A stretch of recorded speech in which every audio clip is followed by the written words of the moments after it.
Okay, I am going to walk you through how to get into your MAP test. So, you are going to go to the URL browser bar and you're going to type in test.map.nwea.org.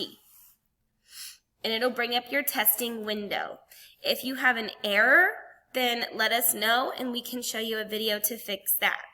Your teacher has written down the session name and the session password. So I'm just going to show, this is just an example. This is not what you need to be pushing. So I'm going to type in an example just to show you how to get it to work. Let me see if I can maybe do the practice. Okay. So I'm going to just show you real quick.